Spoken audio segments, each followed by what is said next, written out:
Hello friends, আমি সুমন। আশা করছি তোমরা প্রত্যেকে ভালো আছো, সুস্থ আছো। এবং আমার এই ট্রান্সফার অফ প্রপার্টি অ্যাক্ট, এই যে সিরিজটা আমার চলছে ভিডিওর, সেটা তোমরা পরপর দেখছো।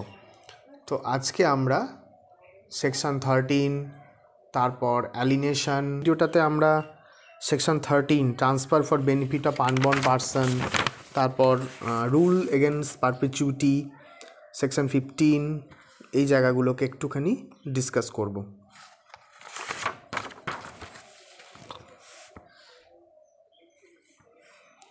আগের ভিডিওগুলোতে আমি সেকশন 12 পর্যন্ত করিয়ে দিয়েছি। আজকে তাহলে সেকশন 13 থেকে হবে। এই যে পারপিচুয়াল ট্রান্সফারটা কি? পারপিচুয়াল ট্রান্সফার হচ্ছে এমন একটা ট্রান্সফার যেটা কোনো দিন এন্ড হয় না, নেভার এন্ডিং, মানে ও চলতেই থাকে। সেটাই হচ্ছে perpetual transfer. Never ending or indefinite period, এমন একটা ট্রান্সফার যেটা কখনো এন্ড হয় না এবং চলতেই থাকে। যেমন দেখো, এর মানেটা এখানে লিখেছি যে হোল্ড অন, মানে একটা প্রপার্টিকে হোল্ড করা ফর ইনডিফিনাইট পিরিয়ড। হ্যাঁ, একটা প্রপার্টিকে হোল্ড করে রাখা থাকা ইনডিফিনাইট পিরিয়ডের জন্য। কিভাবে? বাই ইম্পোজিং কন্ডিশন রিস্ট্রেনিং অ্যালিনেশন, মানে আমি একটা কন্ডিশান দিলাম। কি কন্ডিশান দিলাম? যে অ্যালিনেশনটাকে আমি রিস্ট্রেন করে দিচ্ছি। অ্যালিনেশন মানে আগেই বুঝিয়েছি যে প্রপার্টির হস্তান্তর হওয়া, এক হাত থেকে অন্য হাতে যাওয়া, কেনা বেচা করা। সেইটাকে আমি কি করছি? বা ইম্পোজিং কন্ডিশন রিস্ট্রেনিং অ্যালিনেশন, মানে অ্যালিনেশন করতে পারবে না, অ্যালিনেশনটাকে আমি রিস্ট্রেন করছি। আচ্ছা, এই যে অ্যালিনেশনটাকে রিস্ট্রেন করা, এটা সুবিধে কী? বাই পারপিচুয়াল ট্রান্সফার জিনিসটা হচ্ছে যে, ধরো বাবা ছেলেকে দিচ্ছে, ছেলে তার ছেলেকে দিচ্ছে, তার ছেলে তার ছেলেকে দিচ্ছে, মানে এমনভাবেই ওটাকে তৈরি করা হচ্ছে যে তার ফ্যামিলির বাইরে কেউ প্রপার্টিটা পাচ্ছে না। তাহলে কি হচ্ছে? প্রপার্টিটা যখন সেল হচ্ছে না, বিক্রি হচ্ছে না, অ্যালিনেশন হচ্ছে না, এক হাত থেকে অন্য হাতে হাত বদল হচ্ছে না, তাহলে গভর্নমেন্টের রেভিনিউ কোথার থেকে আসবে? প্রপার্টিটা তো একটা জায়গাতে একটা হেয়ারই একভাবে চলতে থাকছে, তাহলে গভর্নমেন্টের তো চলতে হবে। গভর্নমেন্ট চলবে কিভাবে? কারণ তোমরা দেখবে, এই যে আমরা প্রপার্টি, জমি বাড়ি কেনা বেচা এই সমস্ত করি, এখানে রেজিস্ট্রি, তারপর তোমার স্ট্যাম্প, এইসব মিলিয়ে একটা টাকা কিন্তু পুরো গভর্নমেন্ট নেয়। মানে ওটা পুরো গভর্নমেন্টের চার্জ, ওটা গভর্নমেন্টকে তোমায় দিতে হবে। ঠিক আছে? এখান থেকে গভর্নমেন্ট একটা টাকা কিন্তু রেভিনিউ আর্ন করে। তো তাহলে প্রপার্টি যদি কেউ অ্যালিনেশন না করতে চায়, তাহলে তো গভর্নমেন্টের চলবে না, তাই না? তো সেই জন্য গভর্নমেন্ট বলছে, মানে গভর্নমেন্ট মানে in the sense of legislature, লটা বানায় তো লেজিসলেচার, কোর্ট তো ল বানায় না, তো লেজিসলেচাররা এইটা বানিয়েছে। তো যেখানে ছিলাম আমি, যে বাই ইম্পোজিং কন্ডিশন রিস্ট্রেনিং অ্যালিনেশন, মানে এমন একটা কন্ডিশন ইম্পোজ করা হবে যেটাতে অ্যালিনেশনটা, বেচা কেনাটা, সেটা রিস্ট্রেন হয়ে যাবে। তারপর কি? By creating limited in favour of, by creating interest, তার মানে এমন একটা আমি ইন্টারেস্ট ক্রিয়েট করছি, বাই ক্রিয়েটিং লিমিটেড ইন্টারেস্ট। ঠিক আছে? Limited interest in favour of unborn.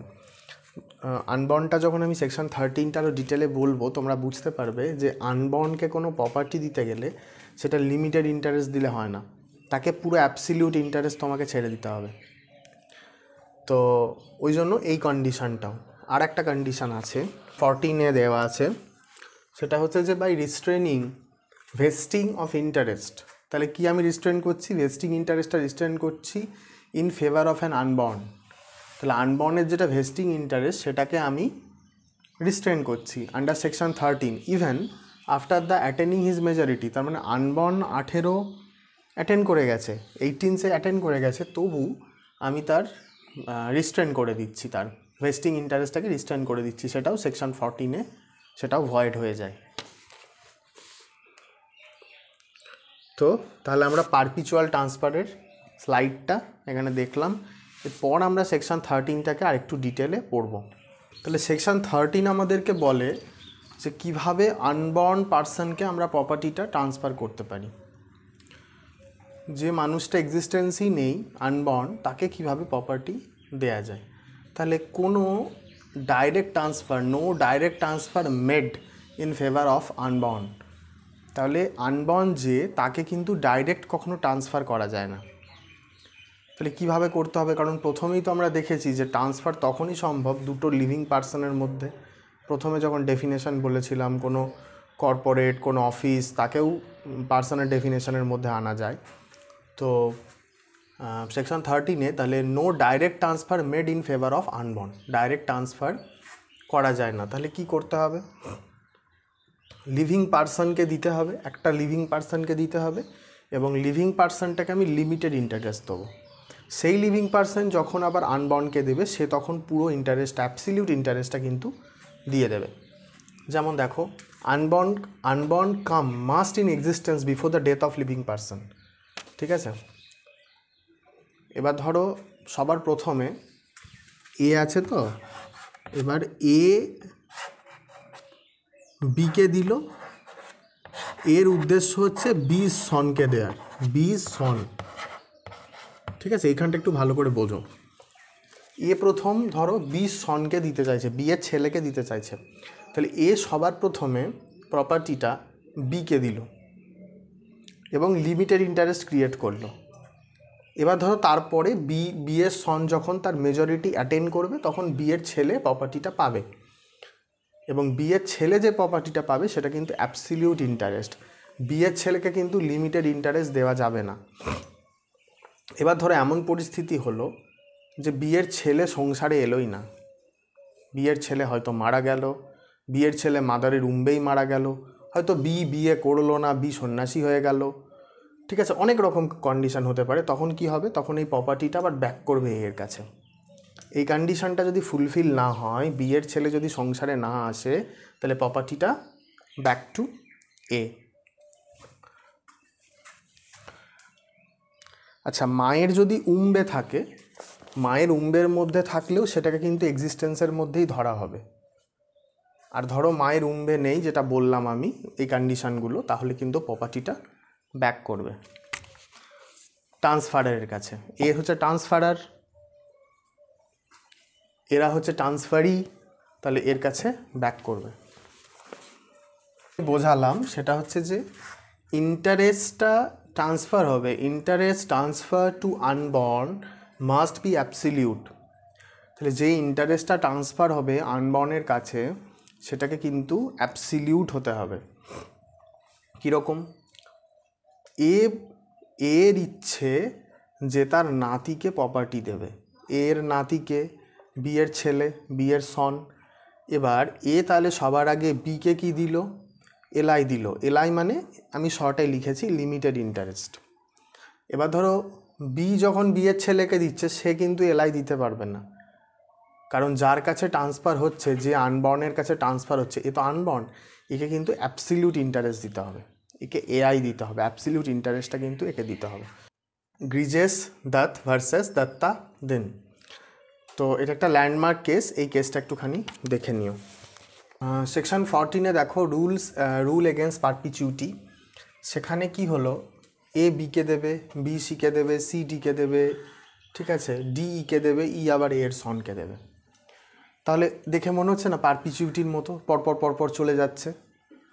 তাহলে এই যে পারপিচুইটি, এটাতে একটা রুল আছে, সেটা হচ্ছে যে এরা যে পরপর পরস্পরকে দিচ্ছে তাদেরকে সবাইকে লিভিং হতে হবে, all are living in the time of transfer.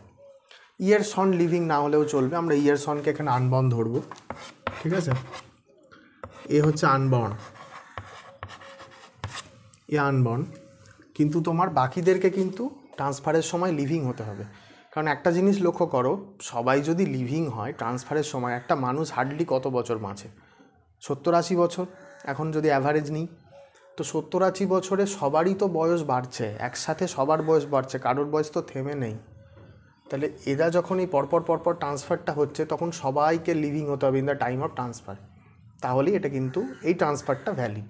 এবং তোমরা তো জানো যে যদি ডিকে দেয় তাহলে ডিকে দেবে লিমিটেড ইন্টারেস্ট, ই আবার ইয়ের ছেলেকে দিয়ে দেবে অ্যাবসলিউট ইন্টারেস্ট, কারণ ইয়ের ছেলে তো আনবর্ন।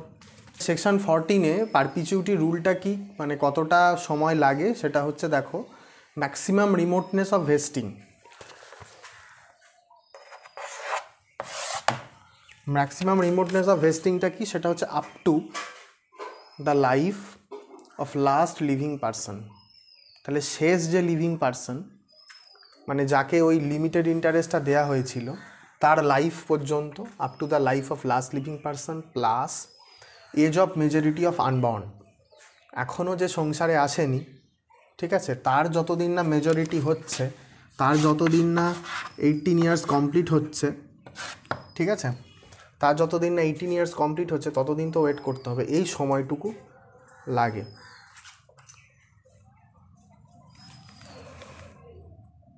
এর কিছু এক্সেপশান আছে, সেটা হলো এই সেকশন 14-এর এক্সেপশান আছে। দুটো কেস আমি লিখে দিলাম, পারপিচুইটি আর ওই unborn person related landmark case, bed versus Mitchell আর স্টাইলি ভার্সাস লে, এই দুটো কেস একটু পড়ে নিও। তো এই সেকশন 14-এর এক্সেপশান আছে, পারপিচুইটির এক্সেপশান হচ্ছে সেকশন 18, বেনিফিট অফ পাবলিক। ঠিক আছে, ধরো কোনো পাবলিকের সুবিধার জন্য প্রপার্টি দিয়ে দেওয়া হলো, কোনো হসপিটালের জন্য, কোনো চ্যারিটেবল ইনস্টিটিউটে দিয়ে দেওয়া হলো, এটা হচ্ছে সেকশন 18। আর ধরো পার্সোনাল এগ্রিমেন্ট হলেও সেটা কিন্তু সেকশন 14-এর মধ্যে আসে না। Where on a transfer of property and interest therein is created for the benefit of a person not in existence at the time of transfer, subject to prior interest created by the same transfer, the interest created for the benefit of such person shall not take effect unless it extend to the whole of the remaining interest of the property of the transferor in the property। ঠিক আছে, আনবর্নকে property দেওয়ার আগে prior interest তৈরি করতে হয়। ঠিক আছে, এবং আনবর্নকে আমি বারবার বলছি, আনবর্ন লোক দেখতে হবে আনবর্ন যেন অ্যাবসলিউট ইন্টারেস্টটা পায়, এটা সবসময় খেয়াল রাখতে হবে। এরপর দেখো রুল 14-এ আছে rule against perpetuity. Rules against পারপিচুইটিতে কী বলছে, আনলিমিটেড পিরিয়ডের জন্য, ফরএভারের জন্য, no transfer of property can operate to create an interest which is to take effect after the life time of one or more person living at the time of such transfer, and the minority of some person who shall be in the existence at the expiration of that period, and to whom, if he attains full age, the interest created is to belong। Section 15 বলছে যে transfer to class some of whom come under section 13 and 14। 18টা বললাম যে section 14-এর একটা exception, সেটা হচ্ছে transfer in perpetuity for benefit of public. The restriction in section 14, 16, 17, এই যে রেস্ট্রিকশানগুলো দেওয়া আছে এটা কিন্তু সেকশন 18-এর উপর অ্যাপ্লাই করবে না। Shall not apply in the case of transfer of property for the benefit of public in the advancement of religion, knowledge, commerce, health, safety, or any other beneficial to mankind। Next ভিডিওতে আমরা vested interest আর contingent interest, এই দুটো interest কী জানবো। ঠিক আছে, দেখো section 17-এ ডিরেকশানটা দেওয়া আছে। প্রথম কি হচ্ছে, where the terms of a transfer of property direct that the income arising from the property shall be accumulated either wholly or in part during a period longer than, এতে হচ্ছে the life of the transferor or a period of 18 years from the date of transfer. তাহলে life of transferor এবং কি plus a period of 18 years for the date of transfer. তো friends, এই ভিডিওটাতে আমরা unborn পার্সনকে কীভাবে ট্রান্সফার করতে হবে সেটা দেখলাম, রুল এগেন পারপিচুইটি দেখলাম, এবং এর এক্সেপশান কিছু দেখলাম, ও আরও কিছু পয়েন্ট ও কেসল দেখলাম। নেক্সট ভিডিওটাতে আমরা ভেস্টেড ইন্টারেস্ট, কন্টিজেন্ট ইন্টারেস্ট এই দুটো পড়বো।